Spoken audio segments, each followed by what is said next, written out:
What is up, Packers fans? Happy Thursday. Welcome into an all-new episode of the Pack-A-Day Podcast. I'm your host, Andy Herman. You can follow me on Twitter at Andy Herman NFL. You can find the podcast at Pack-A-Day Podcast. Thank you so much for being here today. We've got so much to get into, including an epic grade for Micah Parsons. We've got a ton of news and notes surrounding the film review and grades for this week, so stick around for that. Before we get there, shout out to John Grunwald and Hayden Abernathy for becoming all-new Pack-A-Day Podcast YouTube members. If you haven't checked out those memberships yet, do so right now. Tons of cheap options out there for you. You get the members only episode with Aaron Nagler every week, members only Q&As. It's well worth the price of admission, so check that out. Also, if you have the chance, make sure to like, subscribe, comment, and give those 5-star reviews as well. Also, before we get into those grades, want to go over what's on the horizon, presented by Shriber Horizon.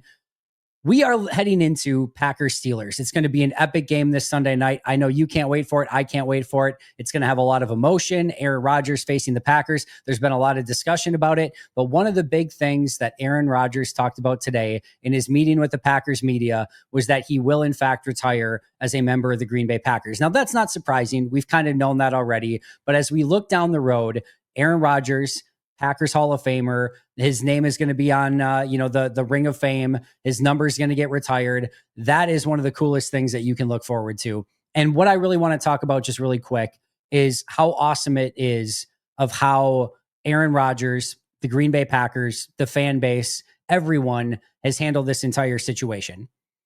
I wholeheartedly believe if Aaron was coming to Green Bay, I believe that he would be cheered and revered, rightfully so, at Lambeau Field this weekend. It's not that way. It's played in Pittsburgh, but I think there's a lot of reverence and respect and love for what Aaron Rodgers did. I thought the Packers handled it about as best as you could have handled a divorce from a longtime fan favorite quarterback, face of the franchise, all-time great player, Hall of Famer, 4-time MVP, Super Bowl champion, etc. That's never an easy situation, especially when you draft a quarterback in the first round. And yet I thought they handled it about as well as they possibly could have.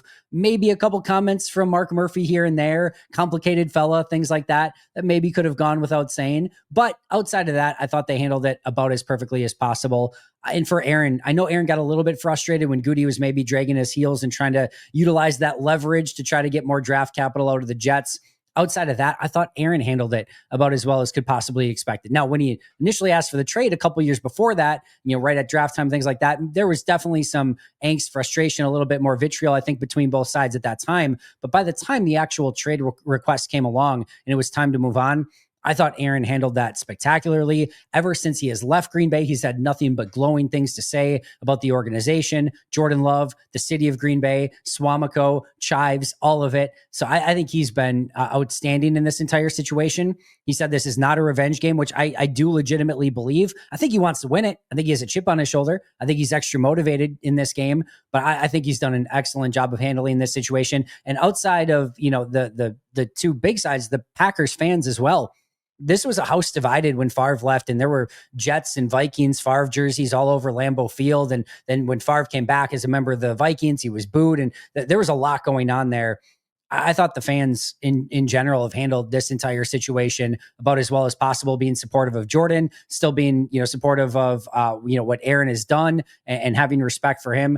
I think really in totality, this has gone, it's never perfect, right? There's some people that'll hold, hard feelings about whether it's the Packers or Aaron or whatever, but on the whole, for as nasty as these things can get from time to time, the fact that this went as well as it has, the fact that Aaron wants to retire as a member of the Green Bay Packers, and that everything has been as awesome as it has been, I think goes a really long way. And it's a really cool situation. I'm looking forward to this game, but I'm looking forward to even more seeing Aaron honored eventually as his career comes to an end as a member of the Green Bay Packers. Now, I want to tell you a lot more about Shriber Horizon. Appreciate them sponsoring today's show and partnering with us here at Pack-A-Day. Many of you know that Shriber is already a leading global food and beverage manufacturer. You probably know them in that regard, but you may not know about Shriber Horizon, which is a suite of solutions that Shriber has built over the past 80 years and relies on every day to support and grow their vast global network. Some of these solutions include end-to-end logistics, warehouse management systems, growth and innovation tools, and so much more. And the best part is all of these solutions are backed by Shriber's 80 plus years of trust and operational excellence. So you know they are worthwhile. You know you can count on them, and you know that they are tested and they are approved by Shriber, which again is one of the best global companies that is located right here in Green Bay, Wisconsin as well. And if you're interested in Shriber's entire suite of solutions, just snap a picture of the QR code on your screen and you are going to be one step closer to optimizing your business. You can also check them out over at ShriberHorizon.com. That's ShriberHorizon.com. Built on Shriber's legacy, designed for what's next. All right, let's get into our injury report for this week. Updated on Thursday. The big one for Pittsburgh, Zach Frazier, their starting center, was added with a calf injury and was a non-participant in Thursday's practice. He is a key piece of their offensive line, so that's going to be one to keep an eye on and monitor through the remainder of this week. As far as the Packers go, Brandon McManus went from a did not participate to a limited participant. He did kick in practice. Rich Bisaccia has said the big thing for McManus is going to be how he feels on Friday following his kicking on Thursday. It sounded like the kicking went well, but now it's how his body responds to it afterward. They still have Lucas Havrisik on the roster. I'm assuming they're going to give McManus as much time as possible. If he's not quite ready, they'll just keep Havrisik and they'll let him kick this week, but that is certainly one to keep an eye on for Green Bay. On a good news standpoint, Aaron Banks, Anthony Belton, Nate Hobbs all went from limited participation to full participation. So Hobbs, Belton, and Banks looking like they're getting healthier and healthier. Meanwhile, LVN and Dontavian Wicks still did not practice. However, Devontae Wyatt remained a limited participant and practiced for a second consecutive day. So there is your updated injury report. Now let's get into our film review and grades from this past week. I want to start with just a general observation. The defense this week for me graded well in the negative. That's what you would have expected, right? I had a plus 5.45 grade on the Packers defense this week. And maybe your initial reaction is go redo it. Go do it over and do it again. I double checked and I triple checked. Here's what I will tell you about the defense's performance. There was a lot of good. And I mean a lot of good in this game. Headlined by Micah Parsons, of course. He was outstanding. They could not block him. He was a one-man wrecking crew. Green Bay ended with 6 sacks in this game, a huge turnover by Rashawn Gary, couple pass breakups, including a big one by Keyshawn Nixon that was this close to being a forced fumble and a fumble recovery on that play. They completely stuffed Arizona's run game for the majority of the day, despite having a lot of opportunities to do it. They held them under 100 yards, under 4 yards per carry. I think their longest was like 9 yards on the day rushing. They did so many good things, except when they didn't. But when they didn't, these things were few and far between. It was the 3rd and 24. It was the 3rd and 14. It was in some key moments where every single other game this year, when they're in those situations, Green Bay's getting off the field. And then it's some blown assignments. Nate Hobbs running the wrong defense on that 3rd and 14 play. The situation twice, once specifically over the crossing route, where Trey McBride comes wide open on a blown assignment there. And then Nate Hobbs misses that tackle. And on the 3rd and 24, we've got Barron Sorrell jumping off sides. Jacoby Brissett recognizes that, takes the shot downfield. Evan Williams is late getting over. They convert on that. Outside of the handful of big plays and 3rd down conversions, this defense was right there with the sacks, the turnover, almost a second turnover, a couple pass breakups. It was really close to being a dominant performance. Now, really close isn't good enough. And when you have those big plays, give up those big plays in difficult situations, give up some key 3rd downs, you're going to have point production by the opposing team. When you blow some assignments in some big moments, you're going to have some point production in big plays for the opposing team. On the whole, you've got like 70 some snaps of defense for Green Bay, and the vast majority of them were either within the realm of fine or a lot of them even really, really good.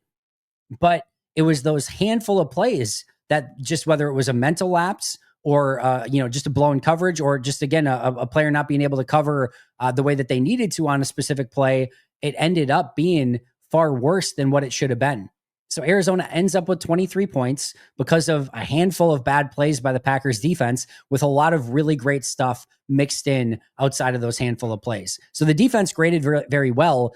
I'm not giving it a pass overall. The defense, I would say, is still not good enough. But when you start looking at grading individual performances through the course of the 70 plus snaps that they played in this game, a ton of really positive individual performances, not a good enough collective performance. And as we're going to talk about, the corners were a huge piece of that, specifically Nate Hobbs and Keyshawn Nixon. And when your corners are just not quite up to par, it doesn't matter as much if your safeties are playing well, if your linebackers are playing well, if your defensive ends are playing well and defensive tackles are playing well. If you have one deficiency, teams are going to target it. And in this game, Nixon and Hobbs weren't good enough. And that was the difference between, being a potential blowout in this game and really holding them down, and unfortunately giving up 23 points and having this game that came down to a final drive where Green Bay had to execute to get that touchdown. And then the Packers defense had to hold to keep Arizona off the board and maintain that win. So individual scores defensively, really good in this one.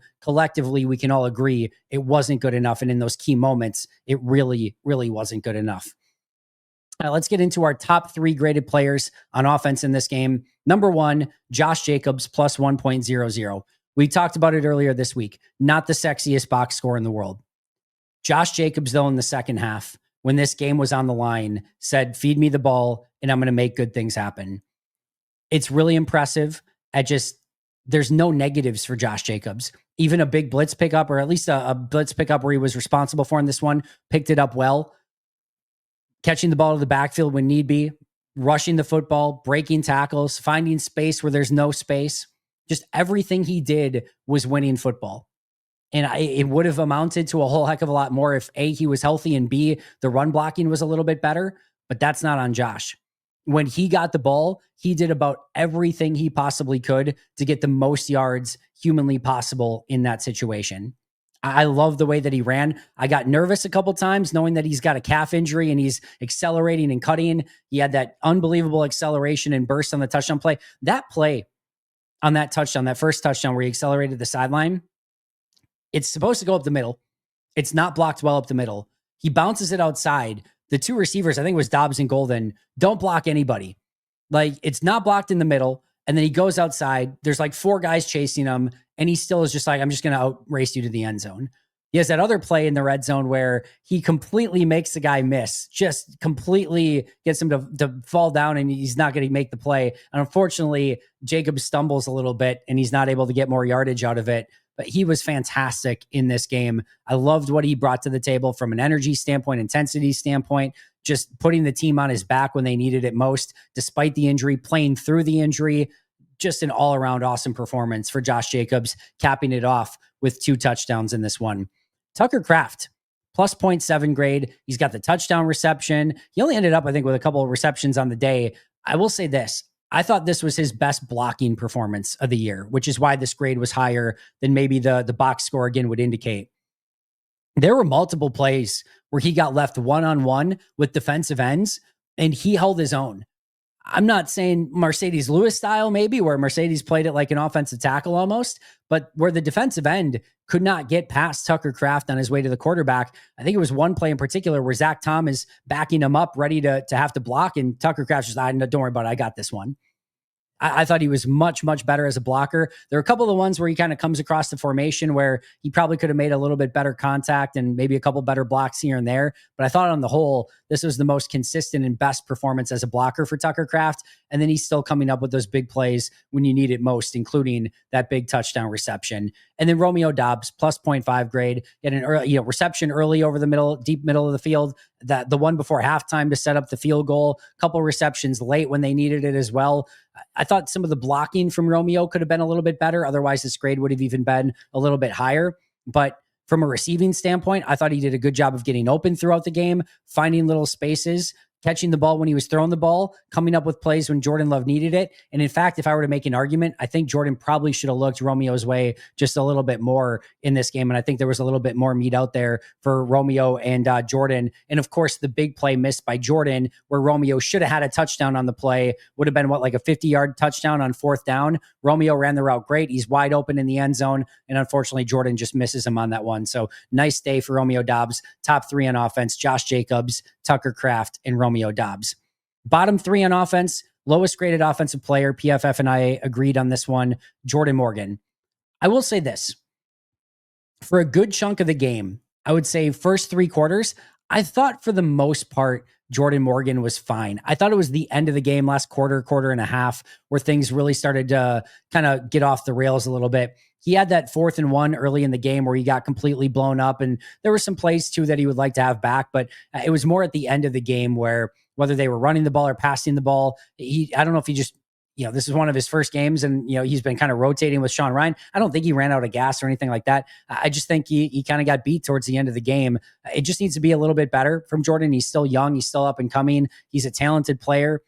There are moments where it looks consistent and it looks good, but it's not consistent enough. And there were just too many times where he got beat rather clean, especially in the run game. And I thought from a running standpoint, if you're looking for kind of, the biggest issue in this one, I thought Morgan's run blocking was pretty poor, and it led to some negative run plays, or just what should have been negative run plays if Josh Jacobs didn't make something out of nothing on those particular situations. Number 2 is Luke Musgrave. Musgrave got a lot of run in this game. I talked about it earlier this week. Last 15 games, he only has 15 catches. There are a couple plays where he did use his speed to get a little bit open, but unfortunately Jordan didn't have much time. Had a couple positives out there, but I thought he struggled to get open. His route running is just, it's not fooling anybody. He's just so upright, and his movements, it just has a little bit of like a robotic, aspect to it, where it looks like he's almost like telegraphing the motions. It's just, any sort of out and up or sort of dynamic route, it just doesn't look natural. It doesn't look clean, and it really hurts his separation ability. And then he's not getting the ball to run after the catch at all. And he's not a great blocker. And you just end up in these scenarios where he's not getting open as a receiver. He's not blocking really well. If that's a scenario and you're not catching anything, sorry, but your grade's not going to end up very well. And that was certainly the case with Musgrave in this one. And then Malik Heath, negative 0.25 grade. Had a couple okay blocks, a couple not so great blocks.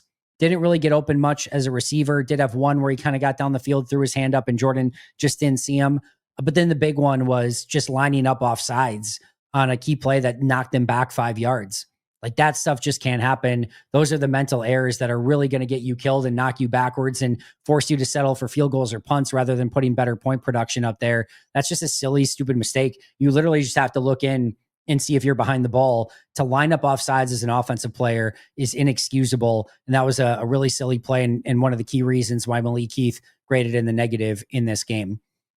Oh, it is time to get our prize picks in for Sunday Night Football. Packers and Steelers in Pittsburgh. Aaron Rodgers versus the Green Bay Packers. This one's going to be a ton of fun. I am going with 2 pretty simple ones here. Aaron Rodgers, more than 215.5 passing yards. Aaron, Mr. Chip on his shoulder. He's going to want to have a big game in this one.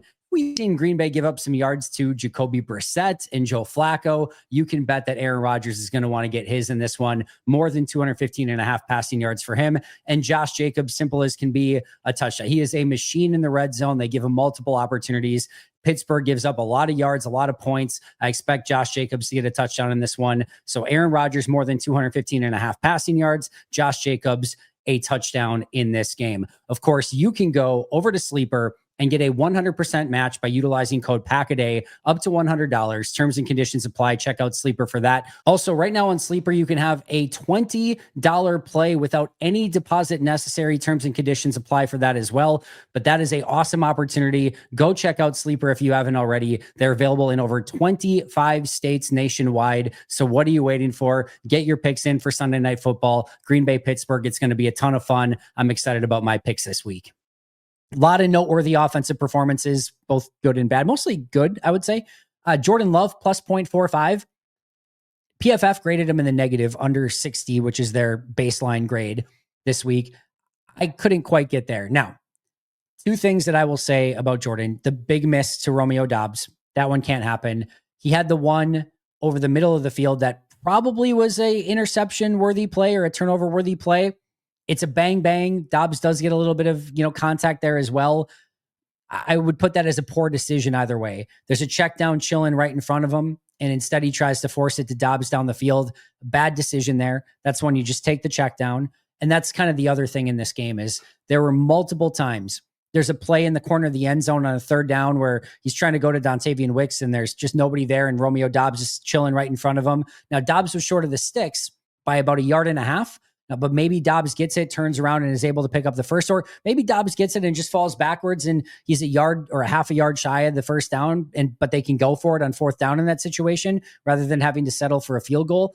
There's just some interesting scenarios there where I thought Jordan was maybe a bit too aggressive. And there's always that fine line. You don't want to take that out of him, but when it's not there, find the check down. And there were multiple opportunities in this game to just find those and get rid of the ball and either live to see another down, or in this case, just pick up some solid yardage and not try to force it down the field quite as much. So in this one, the big miss to Romeo and just some missed opportunities on checkdowns, I thought were kind of the big, I would say, egregious ones in this one.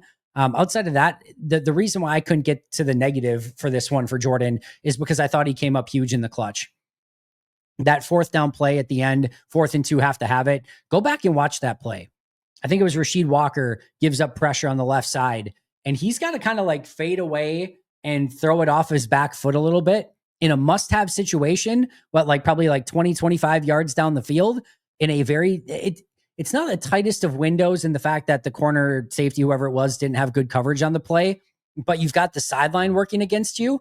If that thing is overthrown to the left or underthrown, and even if it's too far back inside, the defensive back probably has the opportunity to make a play because he's kind of fading away on that one, and he needed to.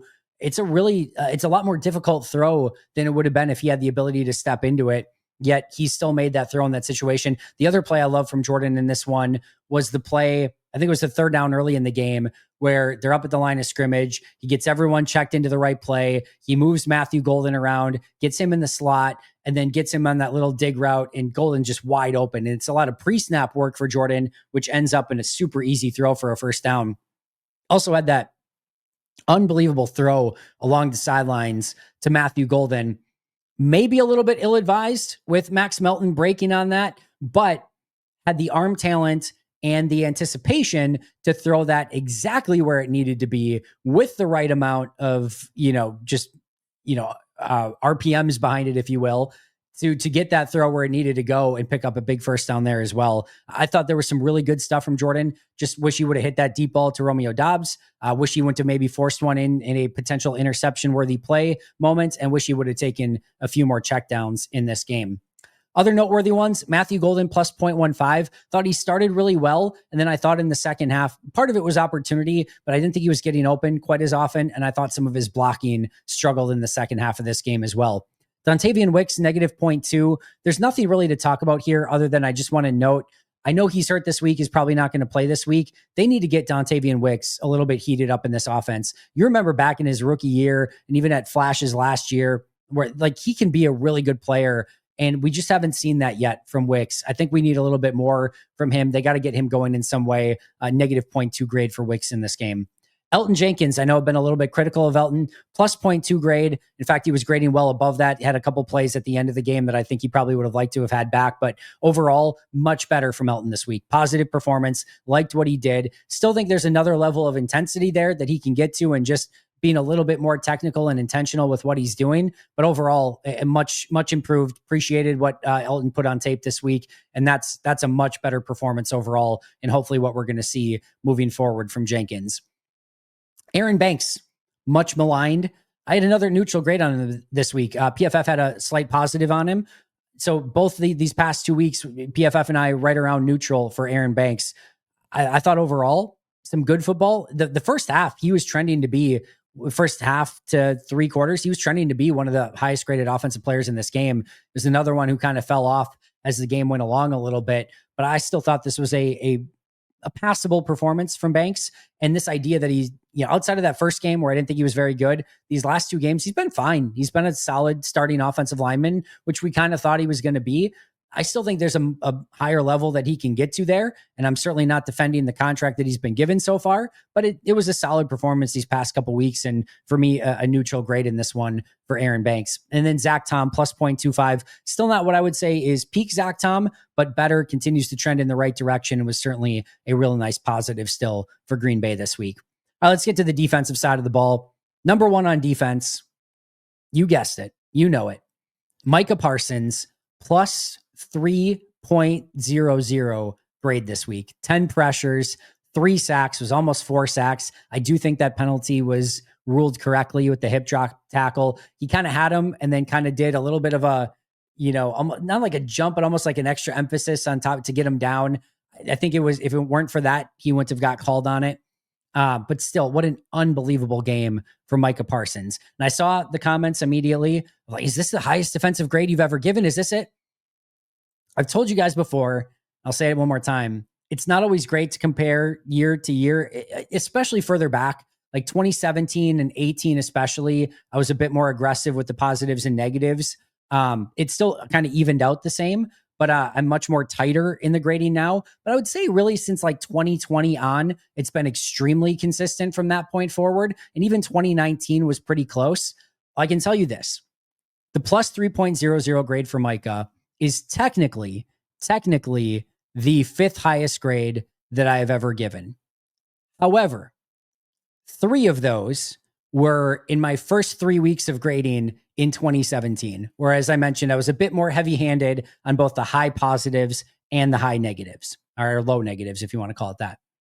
I would be willing to bet you those 3 would not grade anywhere near as well. I think it was a Mike Daniels, a Nick Perry, and that Josh Jones game where he had a great game against Cincinnati. I think those were the 3 that I would be willing to bet you if I regraded those today, Micah's would end up being the higher graded play.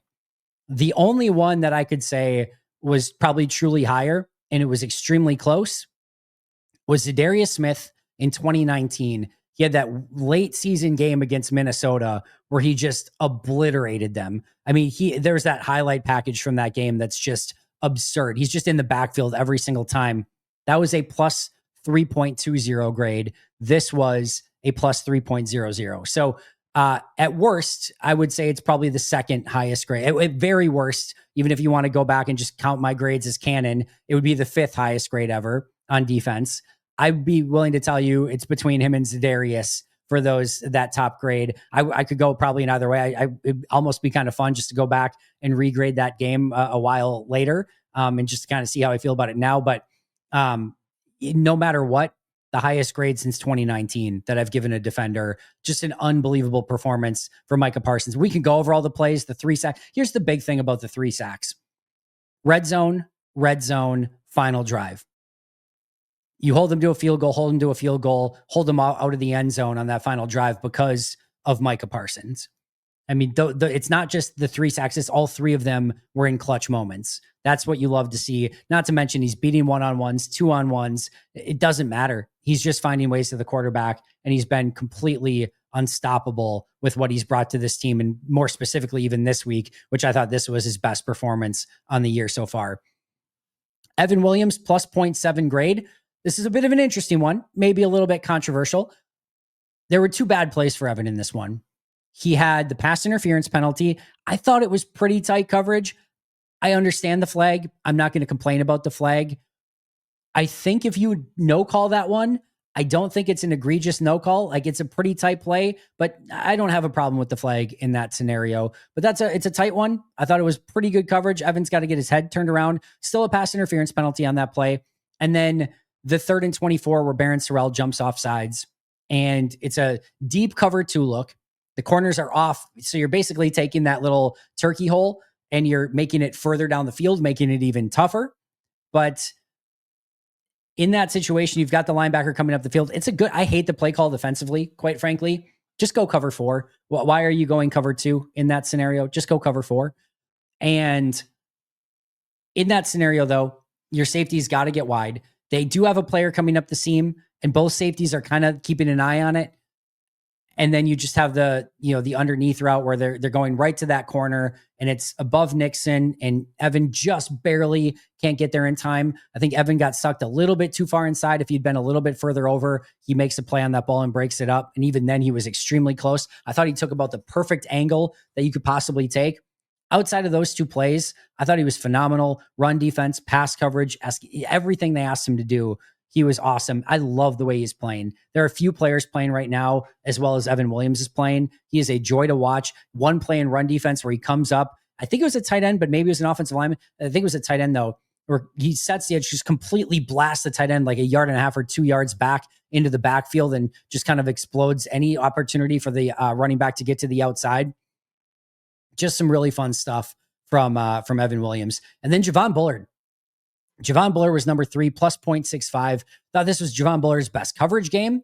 And per usual, he was all over the place, tackling anything that moved, getting into the backfield. I love his downfield mentality. We saw it again in this game. And this was the first time where he combined that with better coverage. And when you combine those two things, Bullard's going to end up with a good grade. And he certainly did in this one with a plus 0.65 grade. So top 3 defensive grades, Micah Parsons, Evan Williams, and Javon Bullard.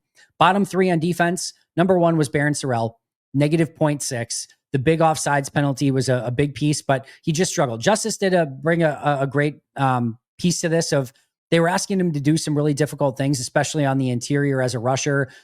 It's not an easy situation for him. Rookie, undersized, playing on the inside. It's kind of a hang with him kid. And I don't think he did terrible, but he just struggled to make any real impact. And when you've got some mistakes on tape, you're not getting to the quarterback in time, and you don't have any real positive plays on your ledger, it's just going to end up still being a negative grade. So not necessarily anything egregious outside of that, false start penalty or the offsides penalty, but still not a positive performance from Barron Sorrell in this one. You guessed number 2, Nate Hobbs, negative 0.55. On the one play, by the way, late in the game, there isn't a need for Xavier McKinney to come up and help him on that one a little bit. I thought Xavier McKinney was a little bit late coming across on that one, but you had multiple times we talked about he was in the wrong coverage on the 3rd and 14 to Marvin Harrison. He got beat on multiple occasions. It was just one of those days where nothing went right. The Trey McBride touchdown where it's on the crosser, and I get tackling Trey McBride in the open field, no easy picnic, right? Like that's going to be a tough ask, but still misses the tackle on that play to try to keep him out of the end zone. It just felt like nothing could go right for Nate Hobbs in this game. There were moments of some good stuff that he put on tape, but it wasn't enough. I know a lot of people probably were expecting a lower grade than this. Go back and listen to Mike Wall from earlier this week if you want to get a little bit better definition. I didn't think he was as egregious as maybe it looked like at first glance, but that's not defending it. It still wasn't good enough. And by the way, Matt and Jeff Halfley basically agreed, because Matt said, they expect him to bounce back. They made no bones about it, of that he did not have one of his best games. Same thing with Jeff. So, this wasn't a good enough performance from Nate Hobbs. He knows it. The Packers know it, and hopefully he can bounce back and play better this week. The other one, Keyshawn Nixon, negative 0.5. I know Hobbs is kind of public enemy number 1. I didn't think Nixon had a great game. Gave up 3 completions, had a big penalty at one point in time. Like, I just didn't see a consistent performance from Nixon. He did have that really nice pass breakup, so that was positive. But I thought overall, I just didn't love the way that Nixon covered in this one. It comes down to the corners have to be better.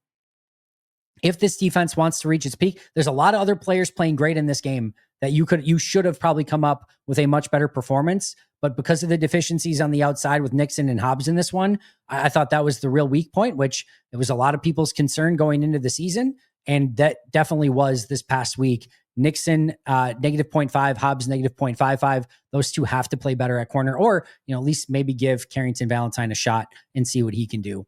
Some other quick noteworthy defensive performances. Colby Wooden, plus 0.3. Love the way that he is playing. One of my favorite players to watch on tape right now. Had a lot of really good stuff.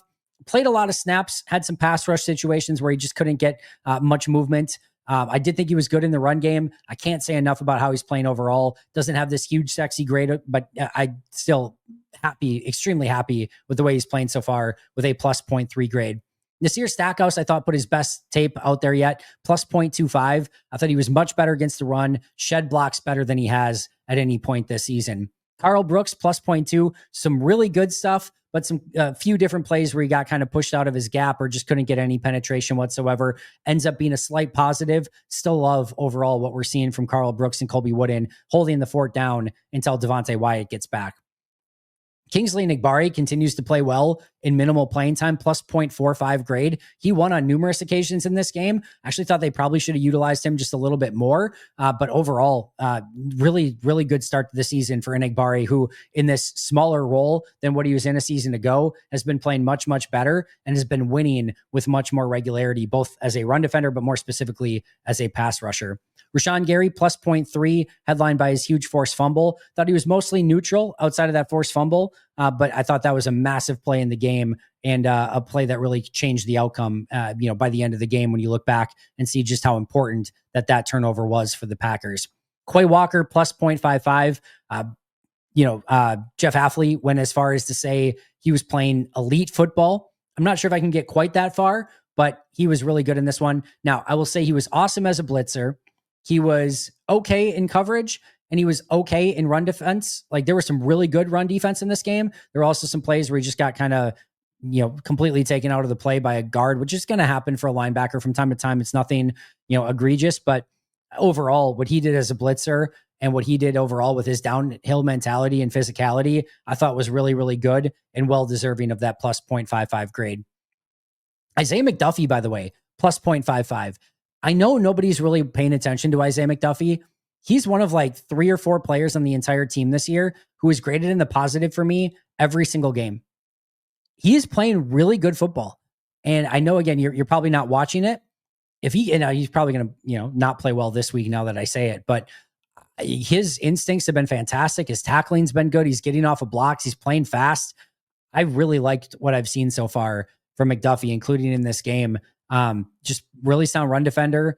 And even he had to play a little bit of middle linebacker in this game too for a few snaps when Quay Walker was out. So good stuff from McDuffie so far this season. And then last but not least, Xavier McKinney, plus 0.35 grade. Liked what I saw to him. Again, that one play probably could have come up a little bit better on that cover 4 play. But other than that, thought he covered well, tackled well. They used him a little bit more aggressively in this game, try to use him as a robber. Almost had that fumble recovery, I think, on the play where it was called back to the pass breakup instead from Keyshawn Nixon. But I thought he was flying around a little bit better. And I know he's still not maybe making those big plays, but still liking overall what I'm seeing from Xavier McKinney. I thought this was his best week so far. Just to kind of recap it, top 3 offensive grades, Josh Jacobs, Tucker Kraft, and Romeo Dobbs. Bottom 3 offensive grades, Jordan Morgan, Luke Musgrave, and Malik Heath. Top 3 on defense, Micah Parsons with a plus 3.00, Evan Williams and Javon Bullard. And then bottom 3, Barron Sorrell, Nate Hobbs, and Keyshawn Nixon. That's going to do it for me right now. I'll be back tomorrow morning with Carmen Vitale, so make sure to check that out. Shout out to our All-Pro and Hall of Fame members, PJ Wynn, John Wild, Brandon Paletta, Boom Handle, Donald Lee, Lori Lord, Baby QB, David McCluskey, Donald Decker, Alex Wong, Peter Ritaka, Jay Zimmerman, B. Brown, Puerto Rican Packer, Dan Guestford, SoCal Pack, Chris Rager, Izzy Roberts, Ian Ewing, Carlo Delgado, Willie Winkle, Stinkle, Jen Wright, The Gable Storm, Pack Attack Cast, Chris Weish, Craig, John D. Metropolis, Hayden Radomski, Devin Lang, Gonzusa, Alexander Newell, Dan Miller, Bill Reinhart, Richard Morales, and Les Nino. I'll see you guys soon, but until next time, and as always, go Pack Go.